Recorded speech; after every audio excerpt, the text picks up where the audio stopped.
오늘 말씀은 남유다의 6번째 왕인 아하시아가 즉위한 내용과 그의 어머니인 아달랴 여왕의 폭정에 관한 내용이 기록이 되어 있습니다. 이전에 저희가 살펴보았던 것처럼 그 역대하 18장 말씀을 보게 되면은 남유다의 여호사밧 왕과 북이스라엘의 아합 왕이 혼인 관계를 맺는 장면이 나오거든요. 그런데 이 부분이 남유다에게 있어서는 매우 큰 위기를 불러오는 요소였습니다. 왜냐하면 북이스라엘의 아합이라는 사람은 북이스라엘 왕 중에서도 가장 악한 왕에 속해 있었기 때문입니다. 아주 악한 왕, 극악무도한 왕으로 평가받았던 사람이 바로 북이스라엘의 아합 왕이었습니다. 왜 그럴까요? 왜냐하면은 이 아합 왕이 북이스라엘 역사상 이 주로 성경에 많이 나오는 우상들이 있지 않습니까? 주로 바알과 아세라가 많이 나오죠. 그 바알과 아세라를 가장 열심히 섬겼던 왕 중에 하나가 바로 북이스라엘의 아합 왕이었습니다. 그는 바알을 위해서 신전을 세웁니다. 그리고 바알 제단을 쌓고 아세라 상까지도 만들어서 그렇게 바알과 아세라를 섬겼단 말이죠. 그뿐만 아니라 아합의 아내가 누굴까요? 누구죠? 예, 이세벨이죠. 그렇다면 여기서 또 한 가지 문제를 드립니다. 이세벨의 아버지의 이름이 뭘까요? 이세벨의 아버지의 이름이 엣바알입니다. 엣바알. 이세벨의 아버지의 이름에 아예 바알이 들어가 있습니다. 그러니까 이 엣바알이 무슨 뜻이냐면은 바알과 함께한 자라는 의미가 있습니다. 바알과 함께한 자. 한마디로 말해서 이세벨의 집안 자체가 아주 열성적인 바알 숭배 집안이었다는 사실입니다. 잠시 이세벨에 대해서 이야기를 나눠보겠습니다. 이세벨은 성경에 기록된 인물 중에서도 가장 극심하게 우상을 숭배했고 그 잔인함이 아주 극에 달했던 사람으로 묘사가 됩니다.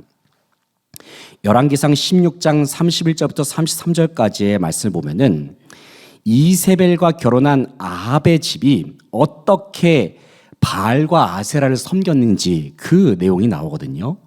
열왕기상 16장 31절부터 33절까지의 말씀을 보면은 이런 내용이 나와요. 제가 그냥 한번 읽어드리면은 이세벨이 이 느바세 아들 여로보암의 죄를 따라서 행한 것을 오히려 가볍게 여기면서 시돈 사람의 왕 엣바알의 딸 이세벨을 아내로 삼고 가서 바알을 섬겨 예배하고 사마리아에 건축한 바알의 신전 안에 바알을 위해서 제단을 쌓았다는 말씀이 나옵니다. 바알을 위해서 제단을 쌓고 아세라상을 만들어서 그는 그 이전에 이스라엘의 모든 왕보다 심히 하나님을 노하게 했다. 북이스라엘이 이미 하나님을 떠난 그러한 나라로 평가를 받고 있는데 거기에서 더 멀리 하나님과 등을 졌던 시대가 바로 아합의 시대이자 이세벨의 시대였다는 것이죠. 바알과 아세라를 위해서 열과 성을 다했던 사람이 바로 아합과 이세벨입니다. 그렇다면 이 모든 것이 누구로부터 비롯되었는가? 북이스라엘이 어떻게 하다가 바알과 아세라를 섬기게 되었는가? 이것은 바로 이세벨의 영향으로 말미암아 바로 나라가 이렇게 돼버렸다는 것을 성경은 말하고 있습니다. 우상을 숭배하는 아합의 모습을 지켜보신 하나님은 그 이전에 그 어떤 왕들보다도 북이스라엘에 대해서 노를 바라셨다라고 말씀하고 있거든요. 그런데 남유다의 여호사밧 왕이, 남유다는 사실 누구의 후손입니까? 예, 다윗의 후손이잖아요. 다윗의 길을 따라야 하는 그 후손임에도 불구하고 그들이 이러한 하나님의 마음을 아는지 모르는지, 하나님의 마음도 모르고 하나님의 속도 모르고 그냥 아합의 집안과 혼인관계를 딱 맺어버린 겁니다. 물론 여호사밧이 북이스라엘과 혼인관계를 맺은 것에는 나름의 이유가 있습니다. 이 정치적인 이유가 있었거든요. 혼인관계를 맺어서 그래도 남유다보다는 북이스라엘이 좀 더 규모가 크기 때문에 그들과 화친을 맺어서 전쟁이 없게 하기 위해서 이러한 혼인 정책을 펼쳤습니다. 그래서 여호사밧은 오랜 시간 동안 지속되었던 남유다와 이 북이스라엘, 이 두 나라가 계속해서 싸워왔었거든요. 이 남유다와 북이스라엘의 전쟁을 끊어내기 위해서 여호사밧 시대 때에는 이 북이스라엘의 이 자녀들과 함께 이 혼인 정책을 맺게 됩니다.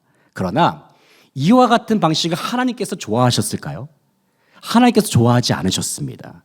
하나님께서 기뻐하시는 방식이 아니었다는 거예요. 왜냐하면 북이스라엘 아합과 연합했다는 것은 그 아합이 섬기고 있는 그 신과 연합했다는 것과도 같은 의미가 있기 때문에 그렇습니다.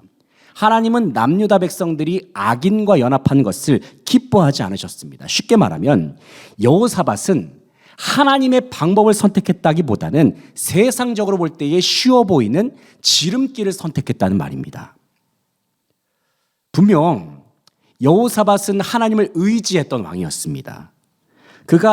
하지만 그가 아합의 집안과 혼인 관계를 맺었다는 것은 그에게도 영적인 무감각한 모습이 존재했다는 것을 보여주는 부분이죠. 결국 이와 같은 혼인 관계는 남유다의 아합의 죄가 흘러들어오게 만드는 그러한 문을 열어주는 결과를 초래하고 말았습니다. 바로 이와 같은 그 혼인 정책 속에서 여호사밧의 아들, 오늘 성경에서 누구라고 나올까요? 예,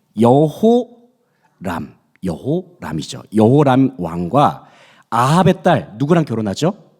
예, 아합의 딸 아달랴랑 결혼을 합니다. 그런데 여러분, 우리는 이 사건을 결단코 가볍게 보아서는 안 됩니다. 왜냐하면 남유다의 혈통은 앞서 말씀을 드렸듯이 누구의 혈통입니까? 다윗의 혈통이에요. 다윗의 계보란 말이죠. 무엇보다도 하나님께서는 다윗을 통한 영원한 언약을 맺으셨습니다.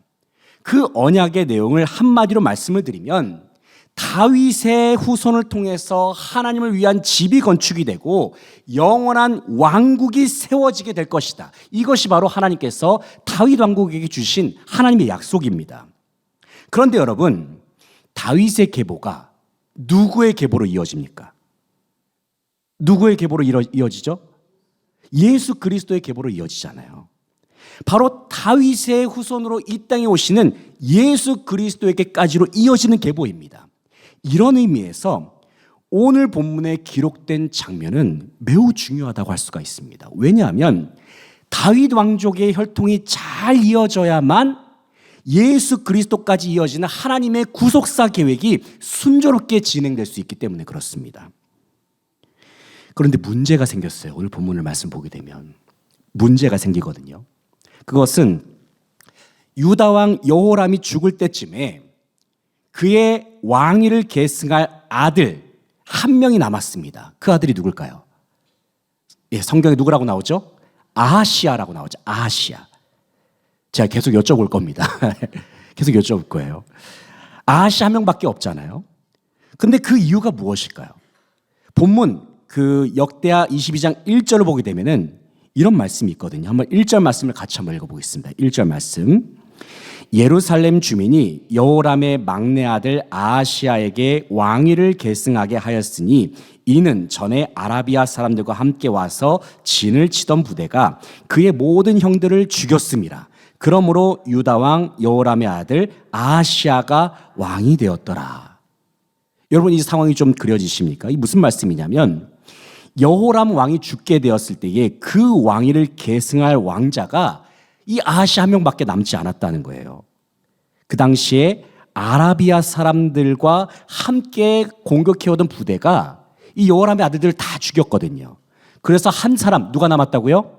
아하시아가 남았습니다. 아하시아 한 명밖에 없었다라고 성경은 말하고 있어요.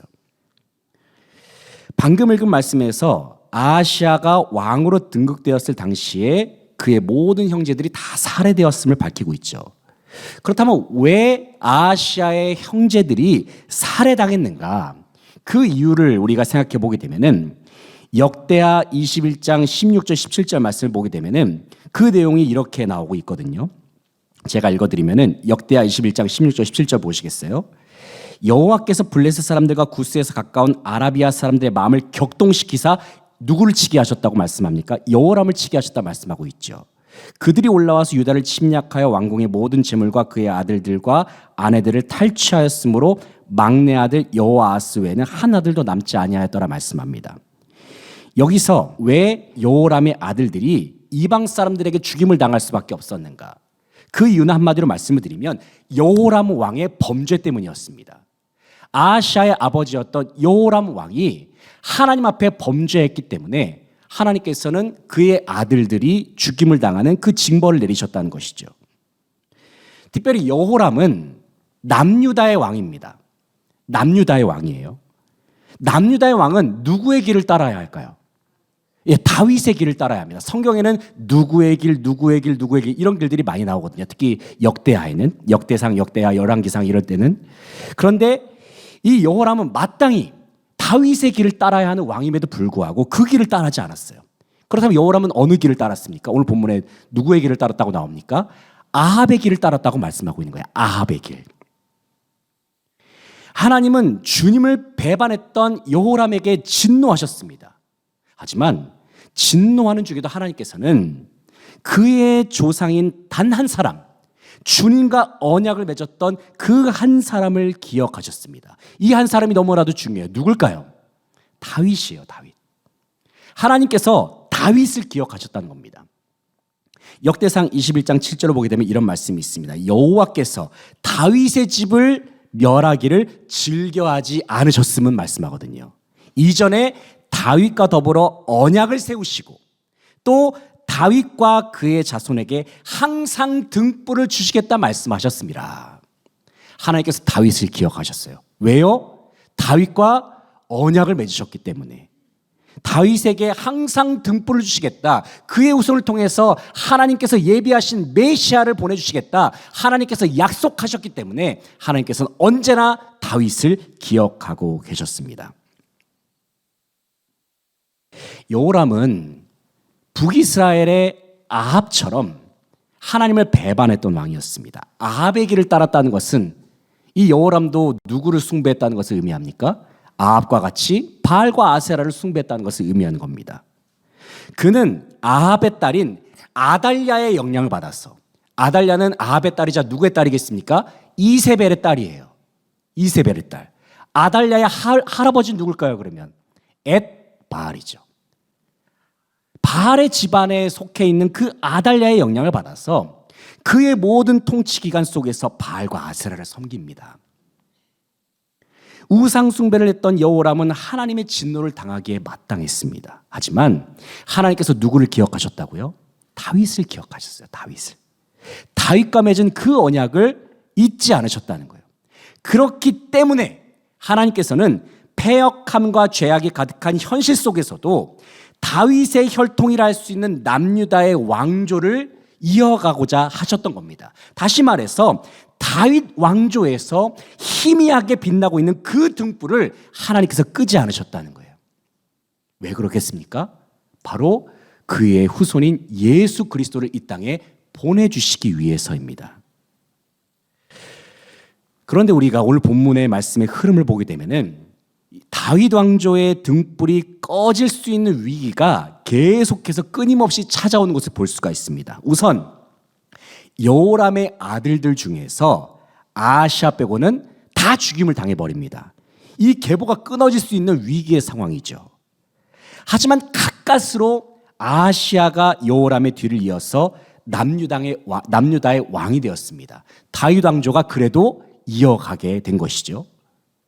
당시 아하시아는 예루살렘의 거민들의 추대를 받아서 왕이 되었습니다. 하지만 아하시아는 왕이 되었음에도 불구하고 그는 악한 통치를 했을까요? 선한 통치를 했을까요?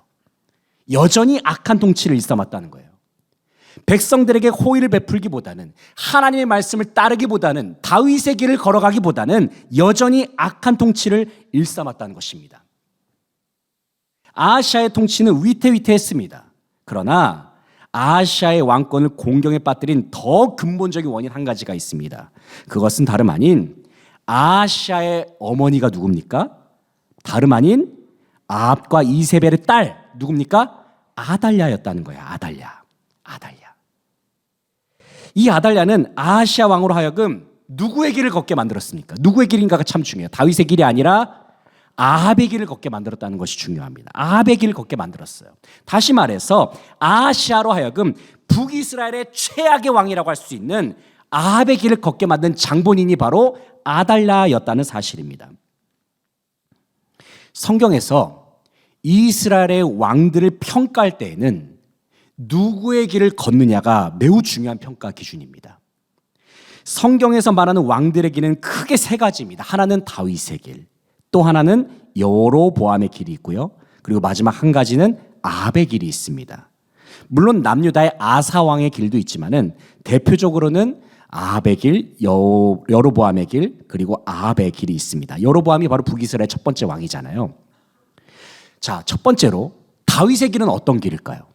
다윗의 길. 다윗의 길을 한마디로 말씀을 드리면 다윗은 어떤 사람이었습니까? 하나님의 마음에 합한 사람이었죠. 하나님의 마음에 합한 길이, 쉽게 말하면 하나님의 마음에 합한 길, 하나님의 뜻에 온전히 준행한 길이 바로 다윗의 길이라고 할 수가 있습니다. 반면에 북이스라엘의 여로보암이 걸어갔던 그 길은 무엇일까요?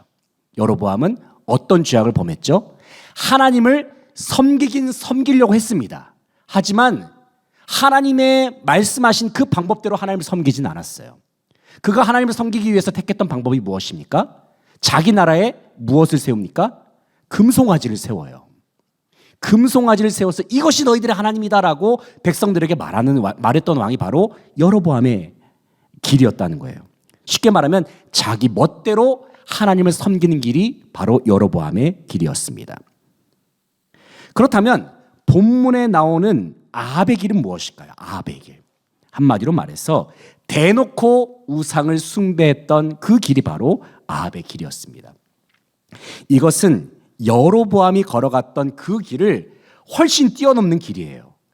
여로보암은 그냥 하나님을 섬기긴 섬겼지만 잘못된 방식으로 섬겼는데 이 아합은 아예 하나님을 제쳐버리고 우상을 떡하니 섬기는 아주 하나님께서 가증히 여기시는 그 죄악을 범했던 왕이 아합의 길이기도 했습니다. 그렇다면 우리는 너무나도 당연한 질문이겠지만 우리는 어떤 길을 걸어가야 하겠습니까? 어떤 길을 걸어가야 하죠? 여로보암의 길이요?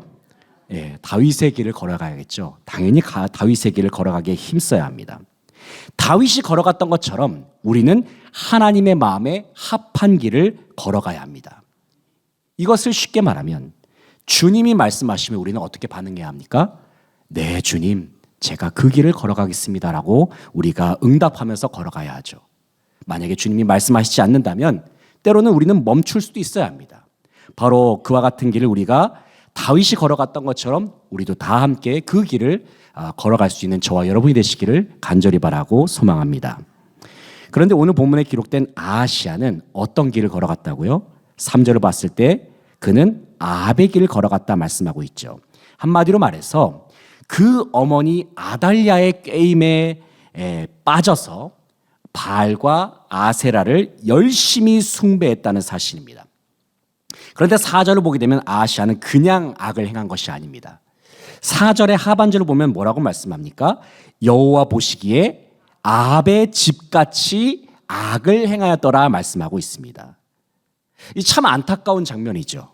왜냐하면 하나님을 버리고 우상을 선택했던 그 길의 끝은 결국에는 멸망과 패망이 기다리고 있기 때문입니다. 사람이 멸망의 길로 향할 때는 어떻게 해야 합니까?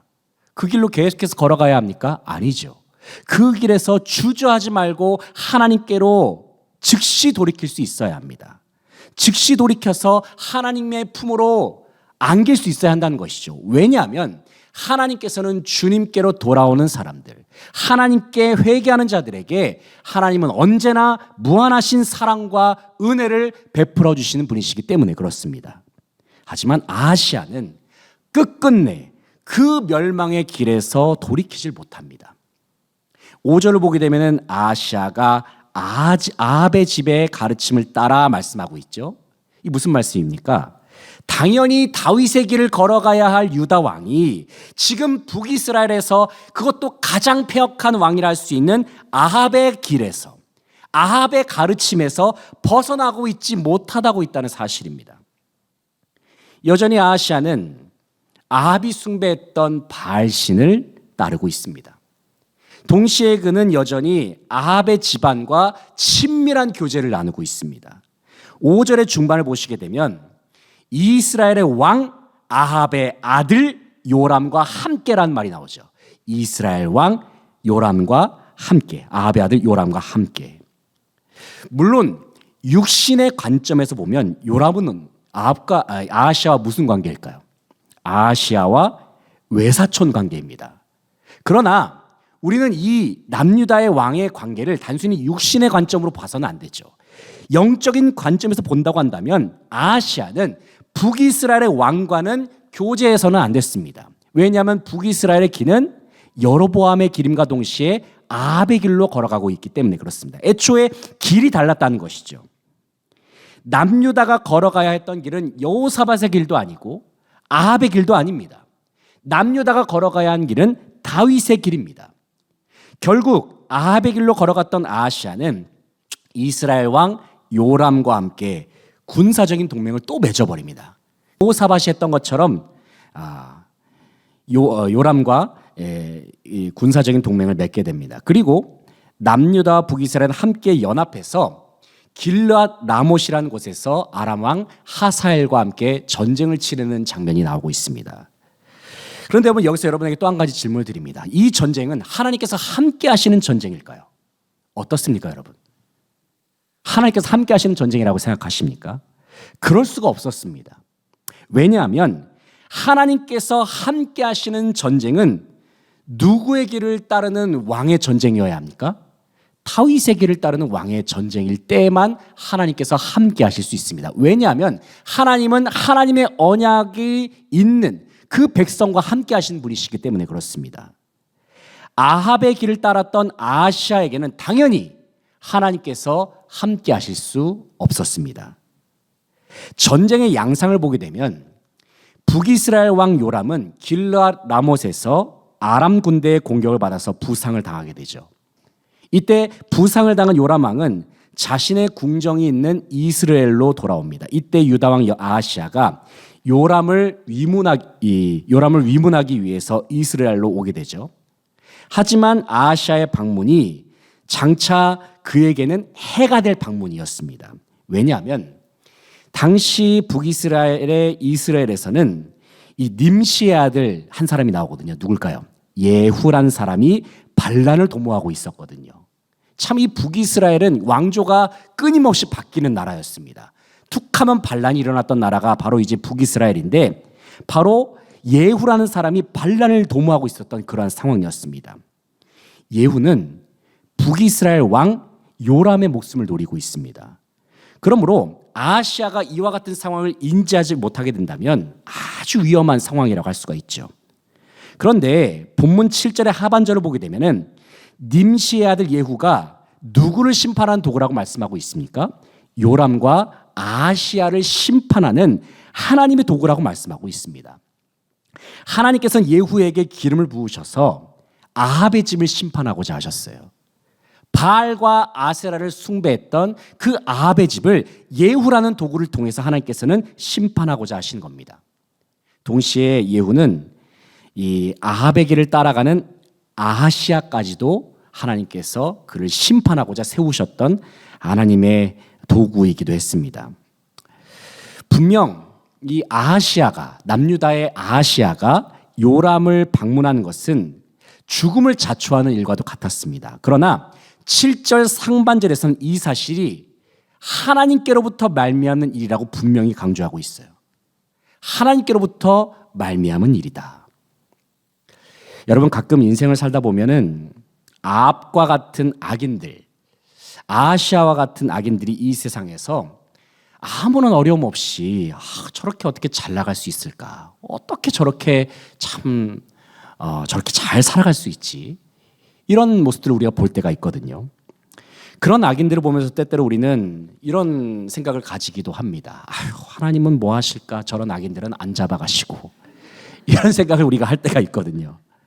그러나 여러분 우리는 반드시 기억해야 합니다. 그것은 하나님의 심판은 성경을 보게 되면 반드시 임한다 말씀하고 있거든요. 하나님은 반드시 심판하십니다. 무엇보다도 하나님께서는 주님의 때에 주님의 방법으로 반드시 모든 선과 악을 심판하신다는 사실을 우리는 기억해야 할 것입니다. 이제 아하시아가 요람을 방문했을 때에 하나님께서 세우신 예후라는 사람이 요람을 죽입니다. 요람을 죽이고 요람 다음에 누가 왕이 될까요? 바로 그 요람을 죽였던 예후가 직접 왕이 되는 거예요. 북이스라엘의 나라는 근본이 없어요. 왕조가 계속해서 바뀌고 있습니다. 이어서 예후는 유다 왕 아하시아까지도 살해를 하게 됩니다. 그리고 그의 형제들까지도 죽이고 말았습니다. 결국 하나님께서는 아합의 길을 걸어가셨던 요람과 아하시아, 요람과 아하시아를 누구를 통해서요? 예후라고 하는 도구를 사용하셔서 철저하게 심판하셨다는 사실을 우리는 확인할 수가 있습니다. 특별히 역대기 기자는 예후를 따르던 무리들이 아하시아의 죽음을 평가한 내용을 9절에서 이렇게 말씀하고 있거든요. 한번 9절을 같이 한번 읽어보겠습니다. 9절 말씀입니다. 아하시아는 사마리아에서 숨었더니 예후가 찾음에 무리가 그를 예후에게로 잡아가서 죽이고 이르기를 그는 전심으로 여호와를 구하던 여호사밧의 아들이라 하고 장사하였더라. 이에 아하시아의 집이 약하여 왕위를 힘으로 지키지 못하게 되니라. 아멘. 방금 읽은 말씀에서 무리들이 아하시아를 가리켜서 누구의 아들이라고 말합니까? 여호사밧. 그 여호사밧은 어떤 사람이었어요? 하나님을 전심으로 찾았던 왕입니다. 여호사밧의 평가는 이래요. 하나님을 전심으로 찾았던 왕이었다. 물론 여호사밧도 부족한 왕이긴 했습니다. 그가 아합의 집안과 혼인 관계를 맺었거든요. 그러나 여호사밧의 위대한 점이 있어요. 여기서 평가하고 있잖아요. 그것이 무엇입니까? 진정 하나님을 전심으로 찾고 의지했던 왕이 바로 여호사밧이었다. 하지만 그 아들이었던 아하시아는 그 아버지처럼 그러지 못했다는 거예요. 그는 여호사밧이 걸어갔던 그 길을 걸어가지 않았습니다. 도리어 그가 걸어갔던 길이 어떤 길이냐면은 아합이 걸어갔던 길을 선택하고 말아서 결국에는 그 길의 끝에 예후라고 하는 그 하나님의 도구를 통해서 비참한 죽음을 맞이하게 되었다는 것을 우리는 볼 수가 있습니다.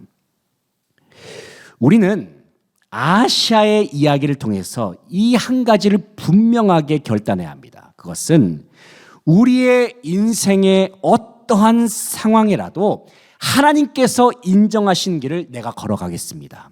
우리는 이 사실을 결단할 수 있어야 합니다. 한번 저를 따라서 해볼까요? 하나님께서 인정하시는 길을 내가 걸어가겠습니다. 다시 한번 고백해 볼까요? 하나님께서 인정하시는 길을 내가 걸어가겠습니다. 우리는 이렇게 결단할 수 있어야 한다는 것이죠. 하나님께서 인정하시는 다윗의 길, 더 나아가서 예수 그리스도의 뒤를 따르는 제자의 길을 함께 걸어 나갈 수 있는 저와 여러분이 되시기를 소망합니다. 이어지는 10절부터의 말씀을 보게 되면은 유다의 여왕으로 등극한 한 여인이 나옵니다. 그 여인이 누굽니까? 아달랴죠. 아달랴. 예후의 딸, 이세벨의 딸 아달랴에 대한 말씀입니다. 앞서 아달랴는 아하시아의 어머니이자 유다 왕 여호람의 부인이 되는 사람입니다. 누구의 부인이라고요? 여호람의 부인임과 동시에 아하시아의 어머니입니다. 잘 따라오시네요. 이 아달랴는 아합과 이세벨의 딸이기도 한데, 그래서 그녀는 남유다로 하여금 더 극심하게 아합의 길로 걸어가게 만들었던 장본인이기도 했습니다. 유다 왕 아하시아가 하나님의 심판으로 말미암아 이스라엘 군대 장관, 북이스라엘 군대 장관 예후에게 죽임을 당하지 않습니까? 그러자 유다 왕조는 어쨌든 왕이 죽었기 때문에 큰 혼란을 겪게 됩니다. 왜냐하면 아하시아뿐만 아니라 그의 형제들까지도 다 죽임을 당했기 때문이에요. 아하시아의 형제가 죽었다는 것은 곧 누구의 아들들이 죽었다는 것을 의미할까요? 아달랴의 아들들이 죽었다는 것을 의미하기도 합니다. 그렇다고 한다면 이 엄마잖아요, 엄마. 이 아달랴가 자기 아들들이 죽었어요. 어머니인 아달랴의 입장에서는 당연히 아들의 죽음을 어떻게, 이거 사실 참 가슴 아픈 일이잖아요. 아들의 죽음에 대해서 당연히 슬퍼하면서 애통해야 하는 상황 아니겠습니까? 하지만 당시 아달랴가 취했던 행동은 심히 괴상합니다. 왜냐하면 그녀는 유다에서 왕이 될 만한 후손들을 다 죽이고자 했기 때문이에요. 쉽게 말하면 자신의 아들, 아하시아의 아들들, 그러니까 자신과 피가 섞여 있는 손자들까지도 다 죽이려고 했다는 거예요. 왜 그렇겠습니까? 자기가 왕이 되려고. 그래서 아달랴는 이 유다 집안의 이 다윗의 왕조의 씨를 싹 말려버리고자 모든 지혜와 수단을 총동원했다는 겁니다.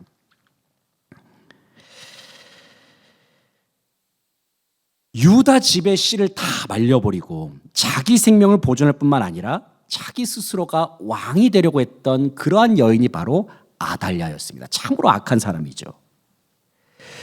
이 아달랴라는 사람은 영적인 관점에서 보게 된다면 하나님의 뜻과는 아무런 상관없는 일들을 지금 자행하고 있는 거거든요. 하나님의 뜻은 무엇입니까? 다윗을 통한 언약이 무엇입니까? 다윗의 왕조를 통해서 메시아를 보내주시겠다. 이것이 하나님의 뜻이잖아요. 그런데 아달랴는 지금 그와 반대되는 행동을 지금 하고 있는 겁니다. 그녀의 마음속에는 오직 무엇만 가득하고 있을까요? 바알과 아세라만 가득 차 있는 여인이 바로 이 아달랴였다는 겁니다. 그녀는 하나님의 뜻에는 관심이 없습니다. 오직 사단의 계략에만 모든 신경이 집중되어 있는 상황입니다. 아달랴가 유다 왕의 후손들을 이 멸절하는 사건은 구속사적으로 볼 때에도 큰 위기의 사건입니다. 왜냐하면 아하시아 때와 마찬가지로 유다의 다윗의 계보가 자칫 끊어질 수도 있는 상황이기 때문에 그렇습니다. 만약에 이 다윗 왕조의 계보가 끊어지게 된다면 그 후에 예수 그리스도의 탄생을 기대할 수 없는 거 아니겠습니까? 결국 사악한 아달랴의 이 잔인하고도 무지막지한 행동은 그녀가 사탄의 하수인과도 같은 그러한 행동을 했다고 해도 과언은 아닐 것입니다. 특별히 사탄은 어떻게든 온 인류를 구원할 메시아가 이 땅에 태어나지 못하게 하려고 온갖 계략과 음모를 펼치고 있었다는 것을 우리는 오늘 본 말씀을 통해서도 확인할 수가 있습니다. 그러나 하나님께서는 이와 같은 사탄의 계략을 다 알고 계셨어요. 하나님은 다 알고 계셨습니다. 그래서 하나님께서는 다윗 왕조의 대를 이을 수 있는 그 다윗의 씨를 조용히 숨기십니다. 조용히 숨기세요. 그 씨를 보존하세요. 본문 11절을 보면은 그 자세한 내용이 이렇게 기록이 되어 있거든요. 11절 말씀 같이 한번 읽어보겠습니다. 왕의 딸 여호사밧이 아하시아의 아들 요아스를 왕자들이 죽임을 당하는 중에서 몰래 빼내어 그와 그의 유모를 침실에 숨겨 아달랴를 피하게 하였으므로 아달랴가 그를 죽이지 못하였더라. 여호사밧은 여호람 왕의 딸이요 아하시아의 누이요 제사장 여호야다의 아내이더라. 참 대단한 장면이에요. 여기서 여호사밧이라는 사람은 아하시아의 아버지인 여호람의 딸이고 아하시아의 이복누이였습니다. 그러니까 여호사밧의 엄마가 아달랴는 아니라는 거예요. 다른 어머니의 딸이라는 것이죠. 열왕기 하를 보게 되면 여호사밧의 다른 이름이 나옵니다. 그 이름은 여호세바라고 등장을 합니다. 어쨌든 11절을 보시게 되면 여호사밧은 유일하게 남아있는 아하시아의 아들 누구라고 나오고 있습니까? 그 당시에 유일한 다윗의 혈통 누굽니까? 요아스죠. 이 어린 요아스를 침실에 숨기는 거예요. 이때에 어린 요아스를 숨길 때에는 마치 이 도적질을 하듯이 몰래 빼내어 가지고 숨겼다라고 성경은 증언하고 있습니다. 참으로 급박한 상황이죠. 다윗의 왕조가 이어지느냐 마느냐의 그 순간이라고 할 수가 있습니다. 어떤 면에서 본다면 여호사밧의 입장에서는 요아스를 구하는 일은 자기 생명을 거는 일과도 같았거든요. 만약에 이 사실이 발각이 된다면 아달랴가 가만히 있겠습니까? 그런데 참 놀라운 것은 하나님께서 이 모든 과정 가운데 역사하시는 거예요. 요아스는 아달랴가 6년 동안 이 남유다를 통치할 때에 여호야다와 함께, 이 여호사부앗의 남편이 제사장 여호야다인데 여호야다와 함께 성전에서 숨어 지냈다 그랬거든요. 다윗의 후손들 대부분이 죽임을 당하고 어린 요아스 혼자서 살아남은 이 상황은 어떻게 보면은 참 절망적이어 보이기도 하고 매우 암울한 상황처럼 보이지 않습니까? 왜냐하면 만약에 유일하게 남아있는 요아스까지 목숨을 잃어버리게 되면 다윗 왕조 자체가 끝나버리는 거거든요. 어떻게 보면 요아스가 구출되었을 때의 이 다윗의 왕조의 모습은 마치 꺼져가는 불씨와도 같은 모습과도 같았습니다. 그러나 여러분, 우리 하나님이 어떤 분이십니까? 우리 하나님은 꺼져가는 불씨도 끄지 않으시는 하나님이시죠. 이사야서 42장 3절을 보게 되면 하나님은 상한 갈대를 꺾지 않으시며 꺼져가는 등불을 끄지 않으신다 말씀합니다. 이 무슨 말씀일까요? 세상 사람들은 다 안 된다고 말하고 매우 희미한 가능성만이 존재하는 절망적인 상황이라 할지라도 그 속에 하나님의 약속이 있고 하나님의 언약이 있고 하나님의 말씀만 있다면 주님은 반드시 그 일을 신실하게 이루어 가신다는 사실입니다. 하나님은 말씀하신 바를 반드시 이루시는 하나님이십니다. 말씀하신 바를 이루신다. 이것이 바로 하나님의 전능하심입니다. 하나님이 빛이 있으라 말씀하셨더니 빛이 생겼죠. 말씀으로 천지 만물을 창조하셨어요. 말씀대로 되었죠. 하나님께서 메시아를 보내신다는 그 말씀 성취되었습니다. 중간중간에 위기가 있었습니다. 그러나 신실하신 하나님께서는 그 언약을 반드시 이루어내셨습니다. 바로 이것이 하나님의 신실하심이고 하나님의 전능하심인 줄로 믿습니다. 이제 말씀을 정리하겠습니다. 사랑하는 성도 여러분, 현재 우리의 삶의 현실 속에도 마치 꺼져가는 등불과 같은 인생의 문제가 혹시 있습니까? 꺼져가는 등불과 같은 자녀의 상황이 있습니까? 꺼져가는 등불과 같은 우리의 질병의 문제가 있습니까? 그리고 꺼져가는 등불과 같은 고난과 역경이 우리의 삶 속에 있습니까? 혹시 그 문제들로 인해서 우리의 삶 속에 존재하는 그 희망의 불씨가 너무 작아지고 미미해져서 작은 바람에도 쉽게 꺼질 수 있는 그러한 위기와 어려움에 혹시 처해 계시지는 않습니까? 그러나 여러분 기억하시기 바랍니다. 우리 하나님은 그 희미한 작은 불씨를 지켜주시는 하나님이십니다.